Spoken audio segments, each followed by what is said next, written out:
The stagecoach lurched to a violent stop in front of McGill's only hotel, and Olivia Matthews pressed a trembling hand to her veil, knowing that in mere moments her entire life would change forever. She had traveled 3 weeks from Pennsylvania to this dusty Nevada mining town, answering a matrimonial advertisement from a man named Gerald Hutchins, who promised security and a respectable home. The correspondence had been brief but cordial, and Olivia had been honest about most things. Most things, but not everything. How could she explain in a letter what was best seen in person?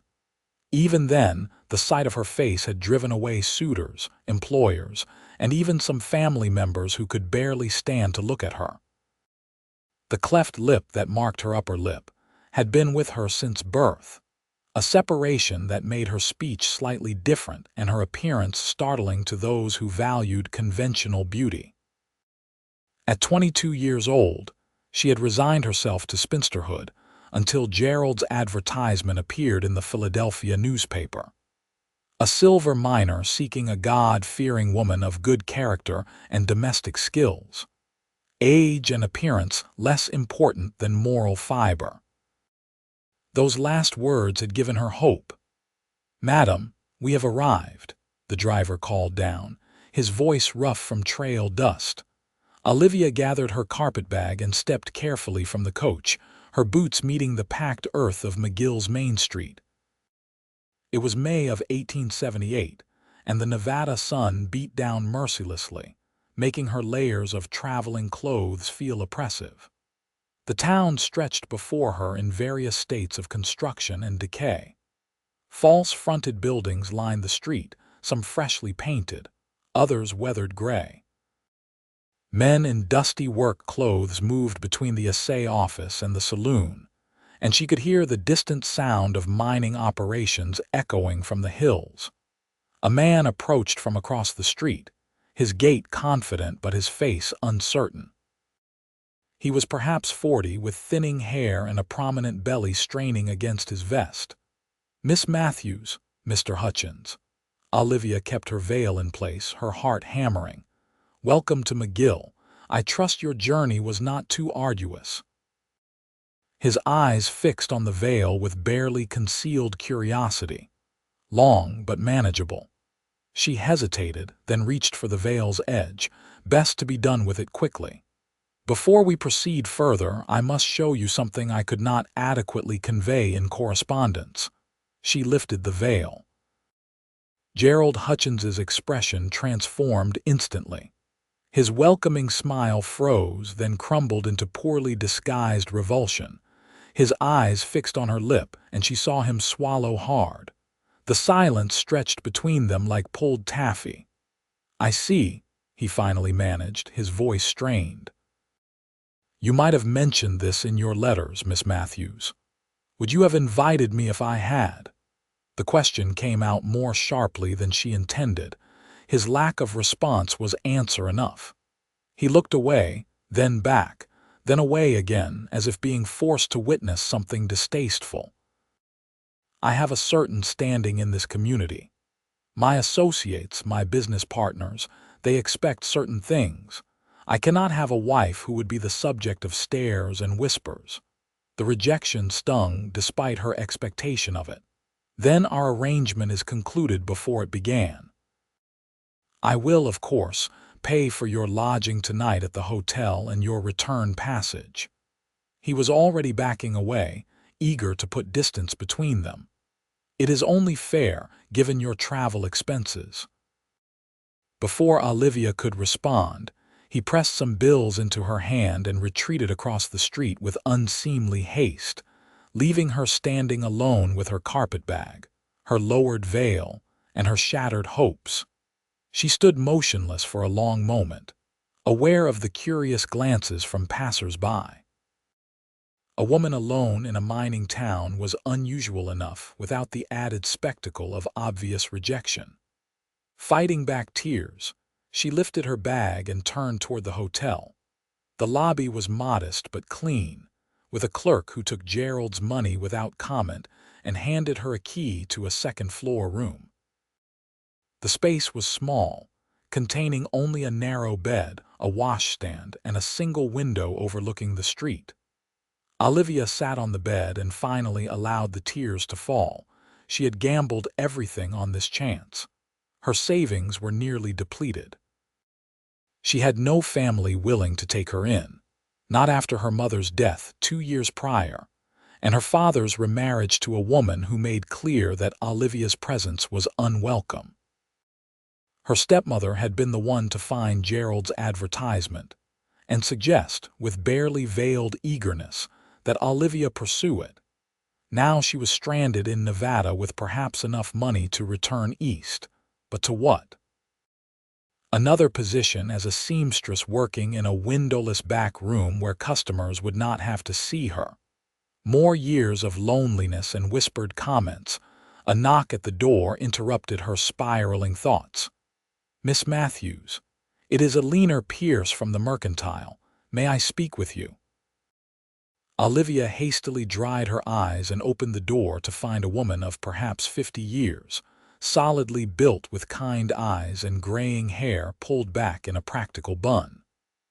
"I hope you do not think me forward, but I witnessed your arrival and subsequent conversation with Gerald Hutchins. That man is a fool, pardon my bluntness." Eleanor swept into the room without waiting for invitation. "I have a business proposition for you if you would hear it." "A proposition?" Olivia's voice was wary. "My mercantile needs help. My previous assistant married and moved to Carson City, and I have been struggling to manage alone. The pay is modest but includes room and board in the apartment above the store. You would be working with fabrics, notions, and general goods. I saw your traveling dress and your needlework, and I can tell you have skills. Mr. Hutchins found me unfit even to be seen with. Why would you offer me employment where I would be visible to customers?" Eleanor's expression softened. "My dear, I have lived 53 years on this earth and learned that character matters far more than appearance. Also, I will be frank. This is a mining town with few women and fewer still with any domestic skills. The miners and cowboys would buy goods from a three-headed snake if it could measure out flour and cut fabric straight." Despite herself, Olivia felt a small smile tug at her lips. "You are very direct. Life is too short to be otherwise. What do you say? Give it a trial period of 1 month. If you are unhappy or if it does not work out, I will pay your passage east. You have nothing to lose." Olivia considered. The alternative was immediate return to Pennsylvania and certain misery. "I accept." "Excellent. Gather your things. You can move into the apartment this evening. I will show you the store and introduce you to the town tomorrow." The apartment above the Mercantile was larger than expected, with 2 bedrooms, a sitting area, and a small kitchen. Eleanor showed Olivia to her room with the same brisk efficiency. She seemed to approach everything. "Get some rest tonight. Tomorrow will be busy. Saturday is our biggest day, with folks coming in from the surrounding ranches and mines." That night, Olivia lay in the unfamiliar bed, listening to the sounds of McGill settling into evening. Somewhere a piano played badly, and men's voices carried on the dry air. She touched her lip gently, tracing the cleft that had defined so much of her life. Her mother had always said God made her special, but it had never felt like a blessing. Saturday morning arrived with brilliant sunshine and a dry wind that sent dust devils dancing down the main street. Eleanor woke Olivia early and set her to helping arrange the latest shipment of goods. Bolts of fabric, tins of food, tools, medicines, and 1,000 other necessities lined the shelves. "The cowboys from the Double H Ranch usually come in Saturdays," Eleanor explained as they worked. "They are rough men but generally respectful if you are firm with them. Do not let them intimidate you." The morning started slowly, with a few townswomen coming in for supplies. Most glanced at Olivia with curiosity but said nothing, perhaps because Alina treated the situation as entirely normal. Then, around mid-morning, a group of ranch hands rode up, their horses dusty from hard riding. The first man through the door was tall and lean, with sun-weathered skin and eyes the color of summer sky. He removed his hat as he entered, revealing dark hair in need of cutting. When his gaze fell on Olivia, he paused but did not look away or change expression. He simply nodded politely and turned to Alina. "Morning, Mrs. Pierce. We need supplies for the bunkhouse. Got a list here. Vincent, good to see you. This is Miss Matthews, my new assistant. Olivia, this is Vincent Harlow, foreman of the Double H, madam."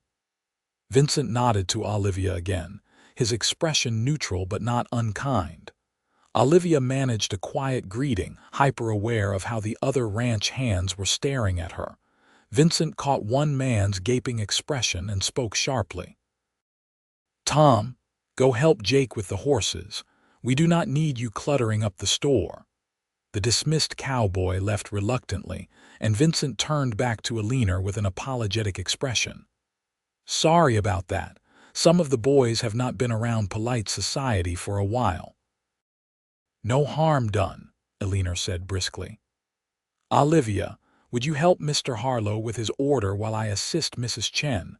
Finding herself suddenly alone with Vincent, Olivia took the list with trembling hands. She could feel him watching her as she began gathering items, moving between the shelves with careful precision. When she had to speak to confirm quantities, she kept her words brief, self-conscious about the slight difference in her speech. "That is everything on the list," she said finally, arranging the goods on the counter. Vincent examined the items, then looked at her directly. "You are new to McGill. I arrived yesterday, from back east, judging by your accent, Pennsylvania." He nodded slowly, and she braced herself for the inevitable question about why she had come or what was wrong with her face. Instead, he simply said, "Nevada takes some getting used to, drier than anything east of the Mississippi. Make sure you drink plenty of water and watch out for the sun. It is more brutal than you would expect." The practical concern caught her off guard. "Thank you. I will remember that." As Vincent paid for his supplies, more customers filtered in and the store became busy. Olivia found herself falling into a rhythm of measuring, cutting fabric, weighing out goods and calculating prices. Alina was right. Most customers were more interested in getting what they needed than staring at her face. Over the following weeks, Olivia settled into life in McGill. The work at the mercantile was steady and satisfying, and Alina proved to be both a fair employer and unexpected friend. The older woman had a way of deflecting awkward questions and treating Olivia as simply another person rather than an object of pity or curiosity. Vincent Harlow became a regular presence in the store. The Double H Ranch was large, and supplies were needed frequently. He always came himself rather than sending one of the hands, and he always spent a few minutes in conversation with Olivia. They spoke of small things at first. The weather, the quality of new shipments, books they had read. He had a dry sense of humor that surprised her and a thoughtfulness that was unexpected in a cowboy. One Saturday in late June, he came in during the afternoon lull. Alina had gone to the bank, leaving Olivia alone in the store. Vincent carried a package wrapped in brown paper. "Mrs. Pierce around?" he asked. "She will return shortly. Can I help you find something? Actually, I brought something for you." He set the package on the counter. "I noticed you mentioned you like to read. We had some books in the ranch house that nobody is using. Thought you might enjoy them." Olivia unwrapped the package to find 3 volumes. One was poetry by Longfellow, another a novel by Cooper, and the third a collection of essays. All were well worn but carefully maintained. "I cannot accept these. They are too valuable." They are gathering dust in a bunkhouse. Books should be read, not abandoned. He pushed them toward her. Please. It would make me happy to know they found someone who would appreciate them. She traced the cover of the poetry collection, touched by the gesture. Thank you. This is very kind. I also wanted to ask if you would consider taking a walk with me tomorrow afternoon. Just a walk, he added quickly. Maybe out by the creek. It is cooler there and the cottonwoods are nice. Olivia's heart jumped. A walk with me? Something shifted in Vincent's expression, a gentleness entering his eyes. Yes, with you, if the idea does not displease you. Why? The question escaped before she could stop it. Why would you want to spend time with me?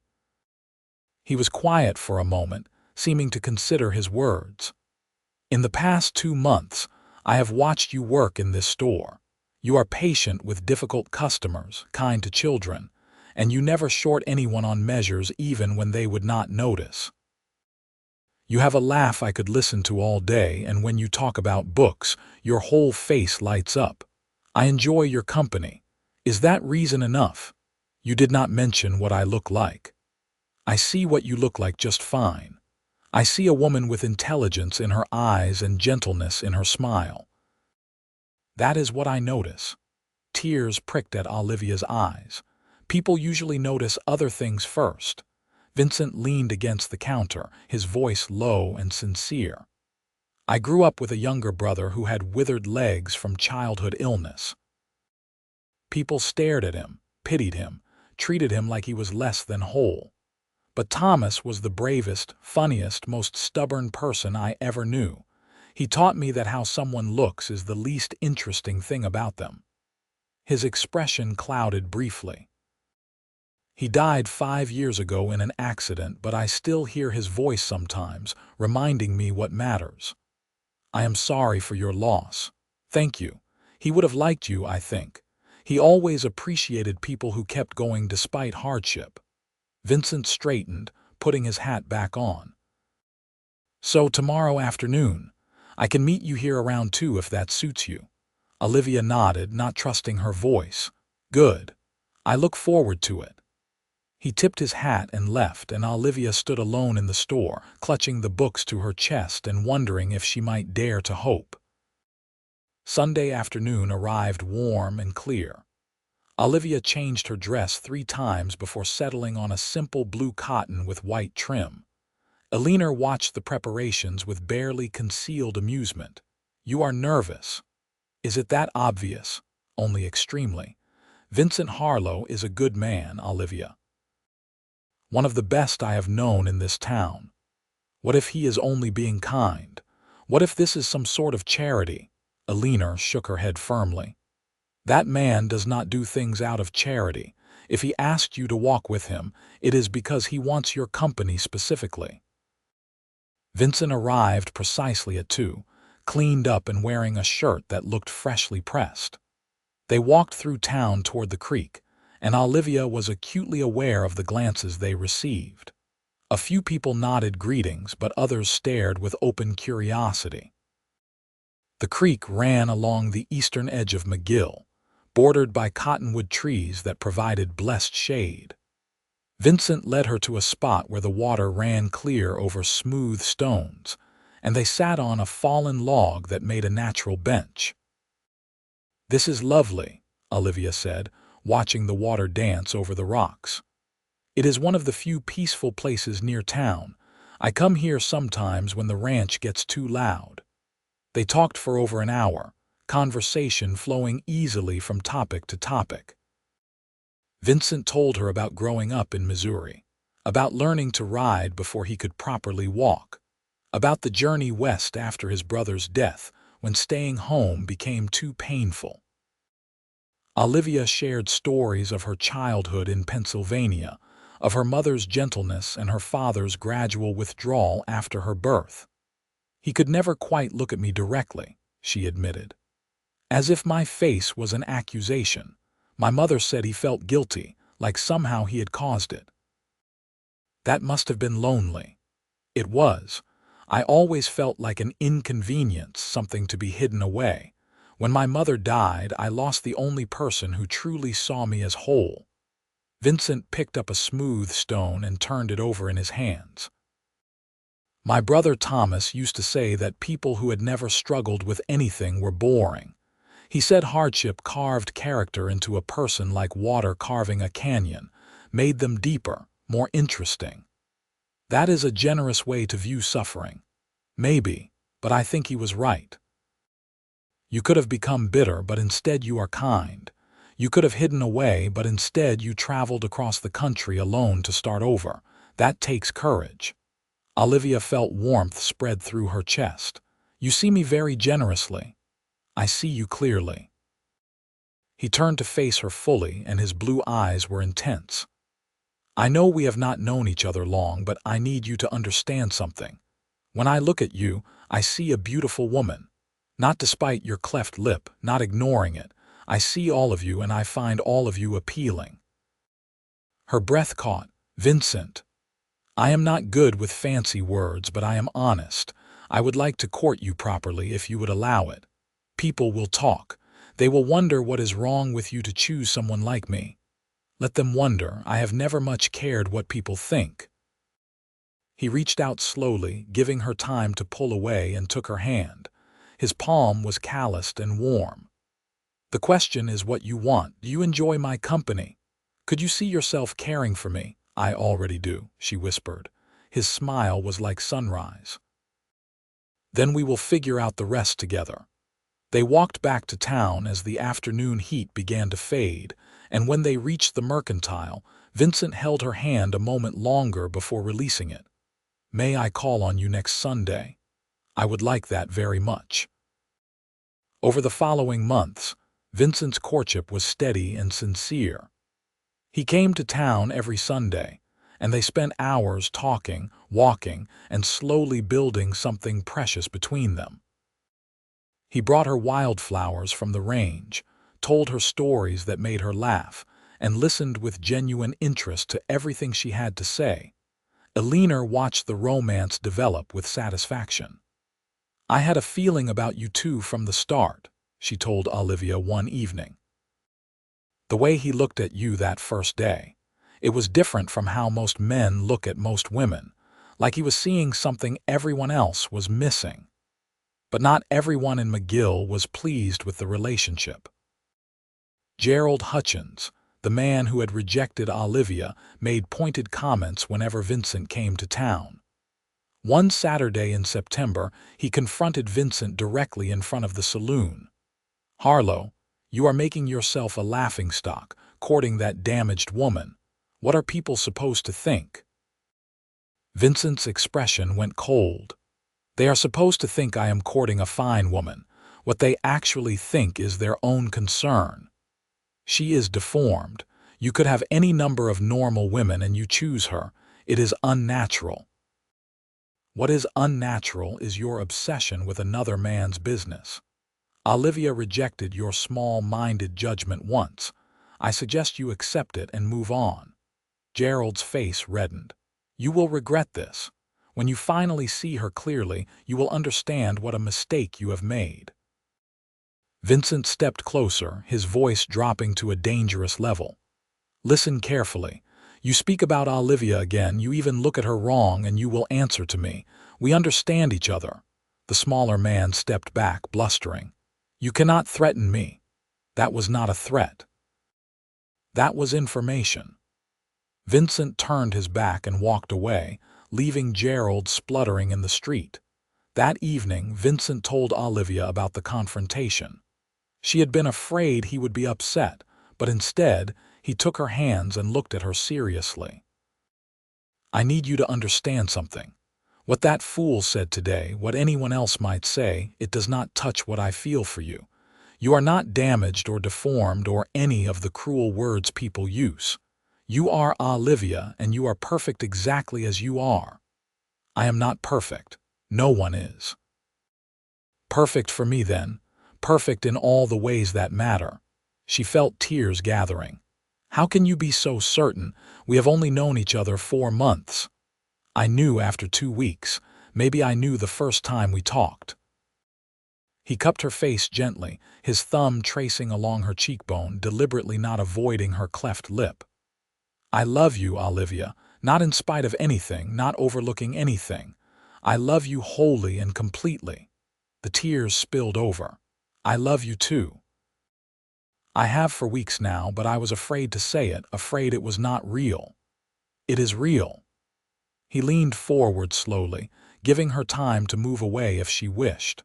When she stayed still, he pressed his lips to her forehead, then her cheek, and finally, with infinite tenderness, to her lip. He kissed the cleft directly, lingering there, making it clear that this part of her was as worthy of affection as any other. When he pulled back, his eyes were bright.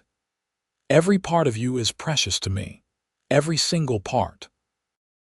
Olivia could not speak through her tears, so she simply wrapped her arms around him and held on tight, feeling safer and more cherished than she ever had in her life. The next Sunday, Vincent arrived at the Mercantile with his hat in his hands and nerves clear on his face. "I spoke with Alina already, got her blessing. Now I need to ask you something important." He took a deep breath. "Olivia Matthews, would you do me the honor of becoming my wife?" Joy exploded through her chest, but doubt followed quickly behind. "Are you certain? Marriage is permanent, Vincent. You would be bound to me forever. People would stare at us, talk about us. Any children we have might inherit my condition." "I hope they do," he said firmly. "I hope we have a whole passel of children with your intelligence and courage. I hope they have your kind heart and your determination. And if they look like you, I will count myself blessed because their mother is the most beautiful woman I know. I have scars on my palate from where they tried to repair it when I was a baby. My speech will always be slightly different. I will never look like other women." Vincent stepped closer and took both her hands. "Do you love me with everything I am? Then marry me, not despite who you are, but because of who you are. Marry me because I cannot imagine my life without you in it. Marry me because when I think about the future, every good thing in it has you by my side." She searched his face for any hint of doubt or reservation and found none, only love and certainty and hope. "Yes," she whispered. "Yes, I will marry you." His answering smile was brilliant, and he picked her up and spun her around right there in the Mercantile, both of them laughing like children. Alina came running from the back room, saw their expressions, and immediately started crying happy tears. They were married 6 weeks later in McGill's small church, on a crisp November afternoon in 1878. Alina stood as Olivia's matron of honor, and Vincent's ranch hands filled the pews, along with many of the townspeople who had grown fond of Olivia during her months at the Mercantile. Even some of the rough miners who had initially stared now smiled at her with genuine warmth. Gerald Hutchins did not attend, which suited everyone just fine. Olivia wore a dress she had sewn herself, cream-colored silk with delicate embroidery at the collar and cuffs. She left her face unveiled, and when Vincent saw her walking toward him up the aisle, his eyes filled with tears. The preacher kept the ceremony simple, and when he asked if Vincent would take Olivia as his wife, the cowboy's voice rang out strong and clear. "I will, and gladly." When it was time for Vincent to kiss his bride, he cupped her face with both hands and kissed her thoroughly, tenderly, his lips finding hers and then pressing once more to her cleft lip, making clear to everyone watching that he loved every part of his wife. The small gathering erupted in applause and cheers. The Double H Ranch house was modest but well built, with 2 bedrooms, a kitchen, and a large main room with a fireplace.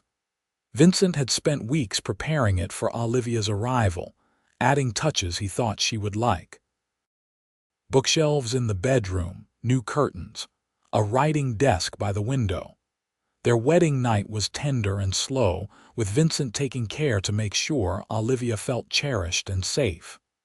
Afterward, they lay together in the darkness, and Olivia traced patterns on his chest with her fingertips. "I never thought I could have this," she said softly. "A husband who loves me, a real home, a future. You deserve all of it and more. I used to pray that God would heal me, make me normal. Now I think maybe this is what was meant to be all along. If I had looked different, I never would have come to Nevada. I never would have met you." Vincent pulled her closer.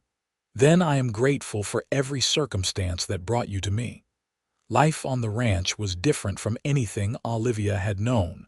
The work was hard but satisfying. She tended a kitchen garden, learned to preserve food for the winter, cooked for the ranch hands who lived in the bunkhouse, and managed the household accounts. Vincent treated her as a full partner, asking her opinion on ranch decisions and trusting her judgment. The ranch hands, initially uncertain about their foreman's unusual bride, quickly grew to respect and appreciate her. She mended their clothes without being asked, nursed them through illnesses, and never made them feel awkward about her appearance. Tom, the cowboy who had stared so rudely that first day in the mercantile, became one of her staunchest defenders. "Anybody says a word against Mrs. Harlow, they will answer to me," he declared one evening at dinner, and the other men nodded agreement. The first winter was harsh, with snow that lasted for weeks and temperatures that plunged below zero. The ranch was isolated, and there were days when Vincent and Olivia saw no one but each other. Rather than feeling trapped, Olivia treasured those quiet days. They read together by the fire, played cards, and talked for hours about everything and nothing. One evening in January, Vincent brought up the subject of children. "I know we have not discussed it much, but I want you to know I would like to have a family, but only if you want that too. I will not pressure you." Olivia set down her mending. "I want children. I have always wanted them, but I worry about passing on my cleft lip. What if our child faces the same difficulties I did? Then we will love them fiercely and teach them their worth, just like your mother did for you. We will make sure they know they are perfect and precious exactly as they are." You make it sound simple. The love part is simple. The rest we will figure out as we go. In the spring of 1879, Olivia discovered she was pregnant. The news filled her with equal parts joy and terror. Vincent was thrilled, though he became almost comically overprotective, insisting she rest more and do less heavy work. "I am pregnant, not made of glass," she protested when he tried to stop her from lifting a basket of laundry. "I know, but humor me. I have never done this before, and I am terrified of doing something wrong." His vulnerability made her smile. "We will both figure it out together." The pregnancy progressed normally through the summer months. Elena came to visit regularly, bringing supplies and advice. The ranch hands treated Olivia like delicate porcelain, rushing to help her with every task. On a cold October morning, labor began. Vincent rode hard to fetch the doctor from McGill while Elena stayed with Olivia. The labor was long and difficult, lasting through the night and into the next day.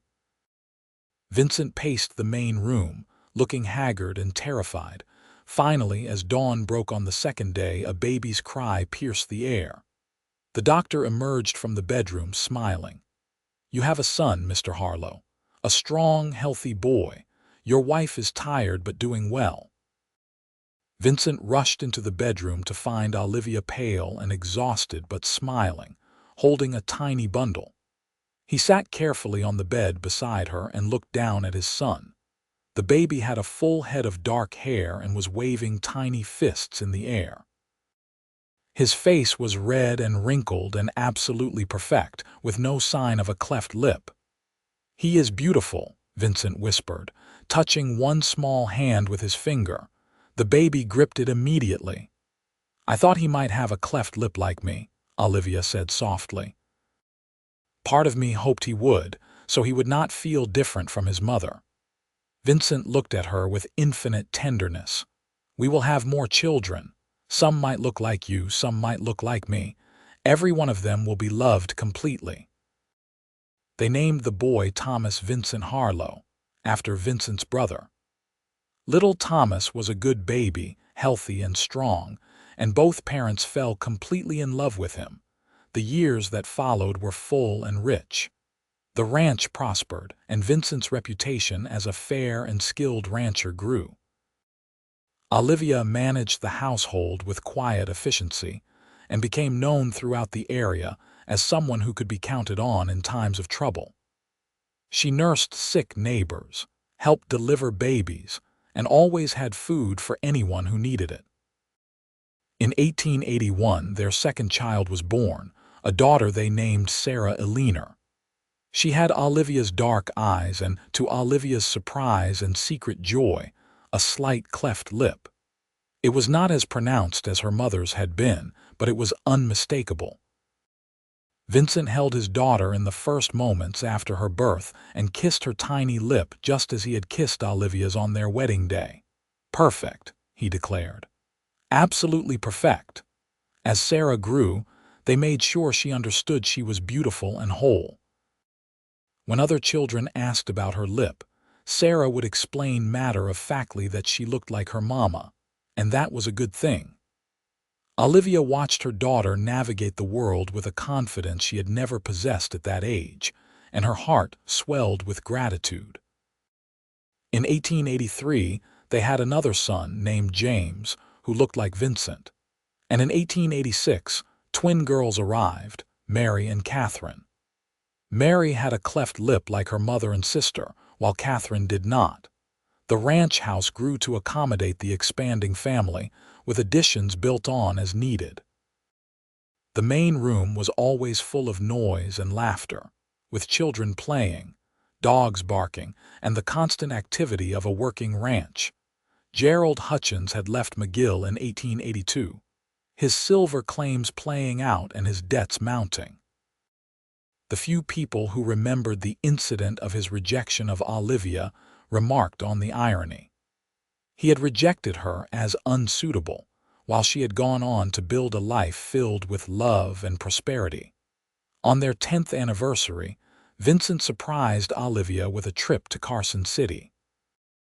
They left the children with Eleanor, who doted on them, and spent 3 days acting like newlyweds. They stayed in a hotel, ate in restaurants, and wandered the city streets hand in hand. On the last evening, they sat on the hotel balcony watching the sunset paint the sky in shades of orange and pink. "You ever regret it?" Olivia asked. Taking on a wife who drew stares and whispers, Vincent pulled her close.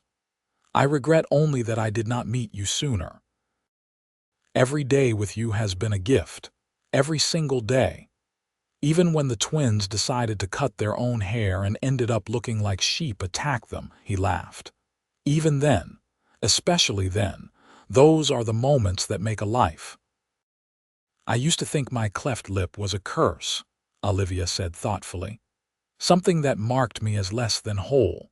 Now I see it as the thing that brought me to you. It drove away the wrong people and led me straight to the right one. It is part of what makes you who you are. And who you are is the woman I love with everything I have." They returned to the ranch to find chaos. The children had convinced Eleanor to let them make cookies, and the kitchen looked like a flour bomb had exploded. But everyone was happy and covered in sugar, and Eleanor was laughing so hard she was crying. The years continued to pass, each one bringing its own challenges and joys. There were hard winters and dry summers, sick livestock and broken equipment, financial worries and physical injuries. But through it all, Vincent and Olivia faced everything together, their love deepening with each passing year. Thomas grew into a tall, serious young man who loved the ranch and planned to take it over someday. Sarah became a teacher, fierce and determined, who advocated tirelessly for children who were different or struggling. She never hid her cleft lip and talked openly about her experiences, helping other children understand that differences were not defects. James showed a talent for working with horses, training them with patience and intuition. The twin girls were opposites in temperament but inseparable. Mary was quiet and thoughtful, while Catherine was bold and adventurous. On a spring afternoon in 1893, 15 years after their wedding, Vincent and Olivia stood on the porch of their ranch house watching their children play in the yard. Thomas was teaching James to rope a fence post while the girls practiced their reading under a tree, and Sarah helped her youngest sisters with their lessons. "We built something good here," Vincent said, his arm around Olivia's waist. "We built something extraordinary."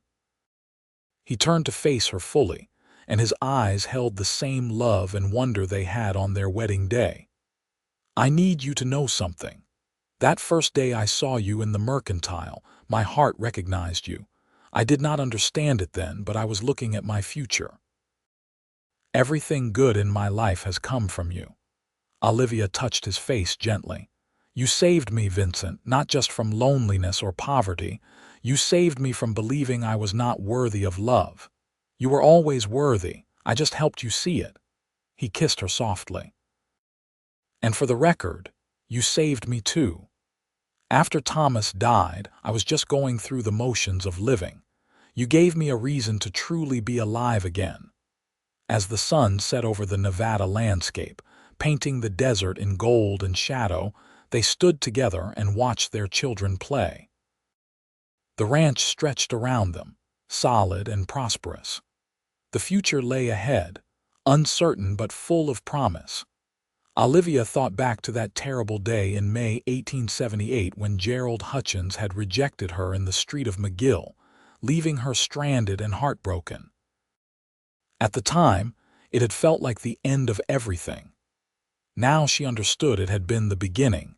If Gerald had not rejected her, she never would have taken the job at the mercantile. She never would have met Vincent. This entire beautiful life never would have existed.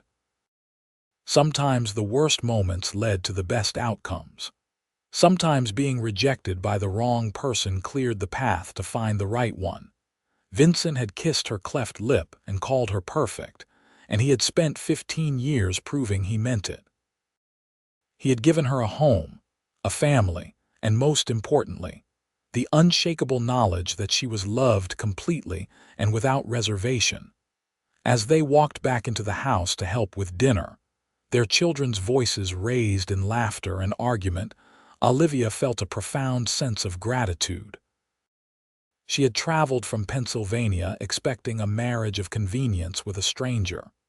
Instead, she had found a true partnership with a man who saw her, truly saw her, and loved what he found. The years continued their steady march forward. The children grew and eventually began families of their own.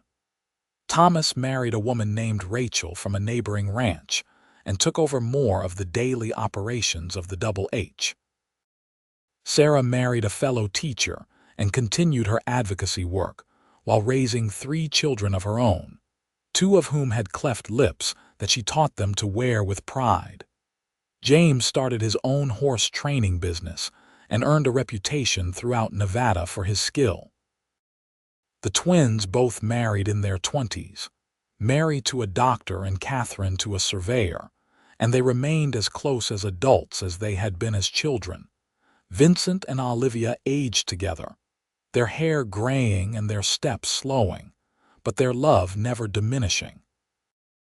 They became grandparents many times over, and their ranch house was always full of visiting children and grandchildren. On their 25th anniversary, the entire family gathered for a celebration. 3 generations filled the house and yard, eating, laughing, telling stories. One of Sarah's daughters, who had inherited the family cleft lip, sat on Olivia's lap while Olivia told stories of coming west as a young woman. "Were you scared, Grandma?" the little girl asked. "Terrified," Olivia admitted. "But sometimes the scariest steps lead to the best places." Vincent, sitting nearby with two grandsons climbing on him, caught her eye and smiled. After 25 years, that smile still made her heart skip. That evening, after everyone had left or gone to bed, Vincent and Olivia sat on their porch in the rocking chairs they had bought for their 10th anniversary. The Nevada night was clear and cool, stars scattered across the sky like diamonds on velvet. 25 years, Vincent said, taking her hand. Seems impossible that much time has passed. The best years of my life, Olivia replied, mine too, every single one of them. They sat in comfortable silence, the kind that only came from decades of companionship. Finally, Vincent spoke again. I have been thinking about what I want for the next 25 years. And what is that? More of the same. More mornings waking up beside you, more evenings on this porch, more grandchildren to spoil, more years of building this life we created together. He squeezed her hand gently. I want to grow old with you, Olivia Harlow. I want every remaining day I have on this earth to be spent with you. She leaned her head against his shoulder. That is exactly what I want too. The years proved kind to them. They had their share of sorrows, as all lives do. They buried friends and dealt with illnesses and injuries. They weathered financial difficulties and family disputes. But through everything, they remained each other's constant support and greatest comfort. In their later years, when the physical demands of ranch work became too much, they gradually turned over operations to Thomas and his sons. They remained in the ranch house, now expanded and modified to accommodate their aging bodies, and spent their days surrounded by the family they had built. Olivia continued to sew and raid, her hands never quite losing their skill despite the arthritis that bent her fingers. Vincent carved small wooden toys for the great-grandchildren who came to visit, his workbench in the barn a place of creativity and peace. On a warm September afternoon in 1903, 25 years and some months after their wedding, they sat together on their porch as they had countless times before. Olivia was 75 years old, Vincent 78. Both were in good health for their age, though they moved more slowly than they once had. You remember that first walk by the creek? Vincent asked, his voice still strong despite his years. Of course. You told me I was beautiful and I thought you were either lying or insane. He chuckled. I was completely sane and completely honest. You are beautiful now just as you were then. Age has only made you more so. You are a biased observer. I am an accurate observer. I have had 50 years to study your face. I know every line, every expression, every detail. You are the loveliest sight I have ever seen. Olivia turned to look at him fully. His hair was white now, his face deeply lined from decades of sun and wind. His eyes had faded from bright blue to softer gray blue. But to her, he was still the handsome cowboy who had looked at her with kindness when everyone else had looked away. I love you, she said simply. I love you too. Always have, always will. As the sun began to set, painting the sky in the brilliant colors that Nevada did so well, they sat together in their rocking chairs, hands clasped, watching the world turn golden. Inside the house, they could hear their great-granddaughter practicing piano, the notes stumbling but enthusiastic. Somewhere further away, cattle lowed as they were moved to new pasture. The sounds of the ranch, of life continuing its eternal cycle, surrounded them. Vincent lifted Olivia's hand to his lips and kissed it gently, then turned her hand over and kissed her palm, her wrist, making his way up her arm in a gesture of affection that had become ritual over their decades together. Thank you, he said softly. For what? For saying yes when I asked you to walk with me that first time. For taking a chance on a cowboy who had nothing to offer but his heart. For building this life with me. For every day, every moment, every breath we have shared. Tears gathered in Olivia's eyes. "You gave me everything I never knew I could have. You taught me I was worthy of love. You made me believe I was whole. You were always whole. I just reminded you of it." They sat together as darkness fell, neither moving to go inside. The night was too beautiful and their companionship too precious to cut short. Eventually, Thomas came looking for them, worried they were getting cold. "We are fine," Vincent assured his son. "Just enjoying the evening." Thomas smiled. "You two are still like newlyweds after all these years." "Some feelings never fade," Olivia said. The years continued to be kind. They celebrated their 50th wedding anniversary in 1928, surrounded by what seemed like hundreds of descendants. The ranch house, which had been expanded and modified numerous times, could barely contain the crowd. Vincent was now 93, Olivia 90. Both were frail but still sharp-minded and engaged with life. They sat in chairs of honor while their children, grandchildren, and great-grandchildren took turns sharing stories and offering toasts. Sarah, now a grandmother herself with silver hair and laugh lines around her eyes, stood to speak. Her cleft lip, which had never been repaired, moved as she talked, and she had never been more beautiful in her mother's eyes. "My parents taught me the most important lesson of my life," Sarah said. "They taught me that love sees clearly. It does not overlook flaws or ignore differences. Real love sees everything, all the messy, imperfect, complicated parts of a person, and cherishes them anyway. They taught me that being different is not being less. They taught me, by example, what a true partnership looks like." She turned to face her parents directly. "Thank you, Mama and Papa, for showing all of us what love really means. Thank you for building a family based on acceptance, kindness, and unconditional support. Everything good in my life flows from what you taught me." There was not a dry eye in the room. That night, after everyone had finally left or gone to bed in various rooms throughout the house and nearby bunkhouse, Vincent and Olivia lay together in their bed. It was the same bed they had shared on their wedding night, though the mattress had been replaced many times over the decades. 50 years, Olivia whispered in the darkness. "I can hardly believe it." "Best 50 years anyone ever had," Vincent replied, his arm around her shoulders, holding her close. "You ever wonder what would have happened if Gerald Hutchins had not rejected me, if he had been the one to marry me instead? I would have hunted you down and stolen you away." "Some things are meant to be, and we were meant to be." She laughed softly. "You would not have done any such thing. Maybe not. But I would have been miserable without you, even without knowing what I was missing." They drifted toward sleep, comfortable in each other's presence as they had been for half a century. Vincent Harlow passed away peacefully in his sleep 2 years later, at the age of 95. He simply did not wake up one spring morning, his long life coming to a gentle close.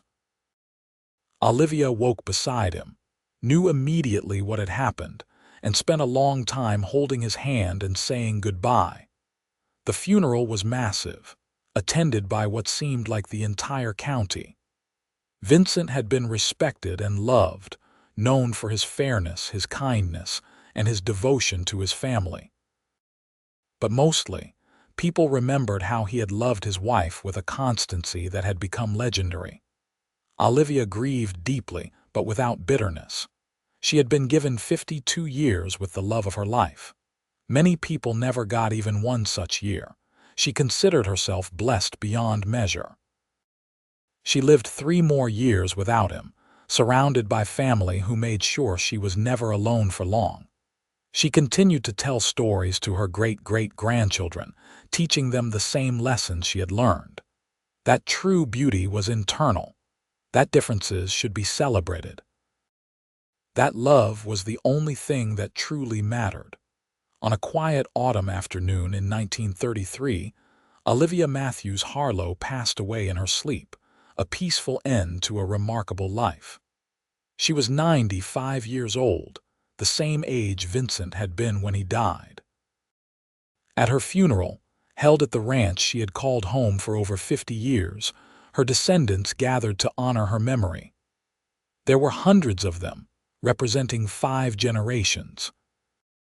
Many bore the cleft lip that ran through the family, and all bore the genetic inheritance of kindness, strength, and grace that Olivia had passed down. The preacher spoke of her journey from rejected bride to beloved matriarch.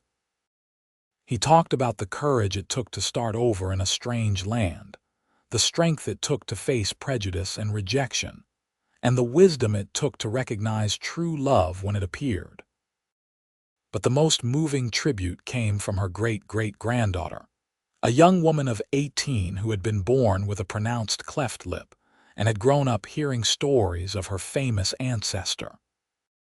"My grandmother Olivia taught me that I am perfect exactly as I am," she said, her voice clear and strong despite the cleft lip that made her speech slightly different. "She taught me that the right people will love you completely, and the wrong people do not matter. She taught me that rejection from the wrong person is just redirection toward the right one. She lived a life of love and acceptance, and that legacy lives on in all of us." Olivia was buried beside Vincent on a hill overlooking the ranch they had built together. Their graves were marked with a simple stone that read, "Vincent Harlow, 1835–1930, Olivia Matthews Harlow, 1838–1933, beloved partners in life and love together always." Years later, the ranch remained in family hands, passed down through generations who honored the legacy of their ancestors. The story of Vincent and Olivia became family legend, told and retold to each new generation. The tale of the cowboy who kissed his bride's cleft lip and called her perfect became a touchstone for the family. It reminded them what truly mattered. Not appearance or wealth or status, but the courage to love wholly and the wisdom to recognize that perfect did not mean flawless. Perfect meant exactly right for each other. And in a small town in Nevada that had grown and changed over the decades, but never forgotten its roots, people still spoke of Vincent and Olivia Harlow as the truest example of love they had ever witnessed. Their story reminded everyone that the most beautiful love stories were built not on superficial attraction but on genuine connection, mutual respect, and the courage to look beyond society's narrow definitions of worth. The rejected bride had found the one person who saw her completely and loved her wholly. The cowboy had found a woman who made his life meaningful and full. Together, they had built something that lasted far beyond their own lives, a legacy of love and acceptance that touched hundreds of people and changed how an entire community understood what it meant to truly see another person. Their story proved that sometimes the worst rejection leads to the best outcome. That sometimes what seems like an ending is actually a beginning. That sometimes the person who seems wrong by every conventional measure is actually perfect in every way that truly matters. And most importantly, their story proved that real love does not overlook imperfections or love despite them. Real love sees everything clearly and loves completely, finding beauty in authenticity and perfection in wholeness. Real love recognizes that every part of a person, including the parts society deems flawed, is worthy of cherishing. Vincent had kissed Olivia's cleft lip and called her perfect, and he had spent 52 years proving he meant it with every word, every action, every moment they shared. In doing so, he had given her the greatest gift anyone can give another person, the absolute certainty that she was loved exactly as she was, completely and without reservation, now and forever. That certainty had carried her through all the challenges life brought, had given her the strength to raise confident children and build a remarkable legacy, and had sustained her even after Vincent's death. Because true love, once given and received, never really ends. It continues on, echoing through time, touching lives and changing hearts long after the lovers themselves have gone. And so the story of Vincent and Olivia Harlow lived on, a testament to the transformative power of love, the importance of seeing beyond surface appearances, and the beautiful truth that everyone is perfect in the eyes of someone who truly loves them. Their great-great-great-grandchildren still visited the ranch on special occasions, still stood by the graves on the hill, and still told the story of how a cowboy from Missouri looked past what everyone else saw as a flaw and recognized it as simply part of the woman he loved. They told how he had courted her honestly, married her proudly, and loved her completely for 52 years.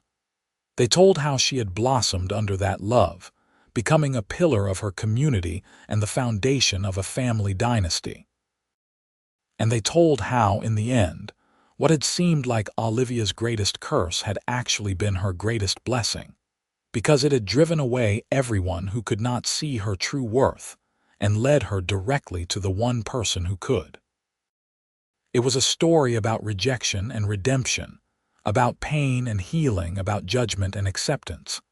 But most of all, it was a story about love. True, deep, abiding love that saw clearly and chose completely. The kind of love that changes lives, builds legacies, and proves that perfect is not about being flawless, but about being exactly right for the person who matters most.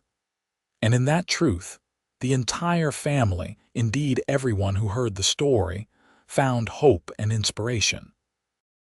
Because if Olivia Matthews, the rejected bride with a cleft lip, could find a love like that in the harsh landscape of the Wild West in 1878, then perhaps there was hope for everyone to find someone who would see them clearly and love them completely, just as they were. The end.